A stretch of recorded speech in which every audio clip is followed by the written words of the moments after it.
So APC and PDP, the two leading political parties in Nigeria, have been listed as terrorist organizations. This is according to a Canadian court. And the US lawyer Bruce Fein is even saying that Mazi Nnamdi Kanu is supposed to even sue federal government. He's supposed to even sue Tinubu instead of federal government, APC, Tinubu suing Mazi Nnamdi Kanu. And when I went to check what is a terrorist organization, I perfectly agree with them. Because what is happening in Nigeria currently is nothing short of terrorism. And the political parties that are supporting this terrorism indirectly, that have not been able to find a permanent solution to what is happening in Nigeria, they are being proscribed by terrorist organizations.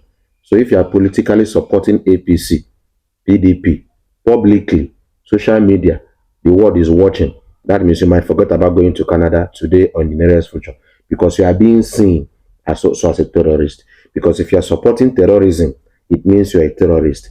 Taking a look at what is happening in Nigeria today, the way farms are being deserted, the way Boko Haram is dealing with farmers, the way herdsmen is dealing with people in different parts of Nigeria, and APC, PDP, they've not been able to solve it, then something is very wrong. Right from 1999 to 2015 of PDP, they were not able to solve what is happening in terms of security in Nigeria. Money is coming into Nigeria, money that should come to aid. That's why Donald Trump stopped this their US aid.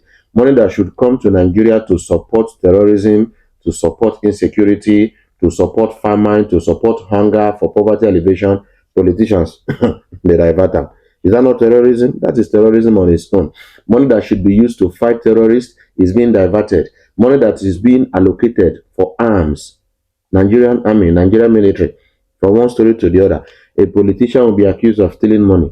All of a sudden, once that politician joins another political party, moving from this political party to another political party, his sins are forgiven. A politician that is calling this political party thief will join that political party, and all of a sudden, that person's sins are forgiven. Which terrorism pass like that? That's the truth. It's a bitter truth. And this is a very stab and a very big blow on PDP and APC. That the world is watching, that some of the things happening in Nigeria. That's why some people call Nigeria a crime scene. A country that there's no free and fair election. A country that INEC will tell you that they're going to transmit to real time, and at the end nothing happens. A country that you will see that election malpractice occurred in this particular state, in this particular unit. You see people, the hard copy of election result they have in their hand is different from what was transmitted into the INEC portal. Is that not terrorism? And a politician from Ebonyi State, a senator from Ebonyi State, is saying that a government should scrap out social media, that there are plenty of lies and half-baked truth on social media, that government should remove social media. The lies on social media, is it worse than the lies on the constitution that is not being obeyed? Is it worse than politicians that are jumping court orders up and down? Is it worse than promises, election promises, campaign promises, and manifesto that politicians no longer keep to? Is it worse than trying to silence people that are saying the truth? And in the angle of Mazi Nnamdi Kanu, that is truth. What is happening to Mazi Nnamdi Kanu is pure injustice. If it's not injustice, why is it that Nigerian government have not been able to sentence him to prison? If you say that somebody committed a crime, bring your evidences now and send the person to prison now. How come in 4 years, from one adjournment to the other? It's injustice against Mazi Nnamdi Kanu. There's nothing to hold against that man. Yes, okay, he's wrong, send him to prison now. Why adjourning and adjourning and adjourning and adjourning and adjourning? Then something is wrong. Something is wrong. The last court sitting that they were supposed to conclude, they adjourned it again. You're just adjourning and adjourning, and that's injustice. That's pure injustice. And because it's not affecting you, that's why you're supporting it. Pure injustice. A British citizen is now in Nigeria suffering anyhow, and Britain is quiet. They don't want to pull out because of what they enjoy from Nigeria. So we think Canada talks on a pure truth, from my own opinion. If you think it's wrong, tell me why you think it's wrong. What is happening in Nigeria that is not criminal? Which terrorism perpetrated happen for Nigeria? Which terrorism? Where some people will speak something and they will boldly, and nothing will happen. A lot of politicians, a lot of things happening. So I like it. They're no longer granting politicians asylum in Canada. And it should extend to other parts of the world.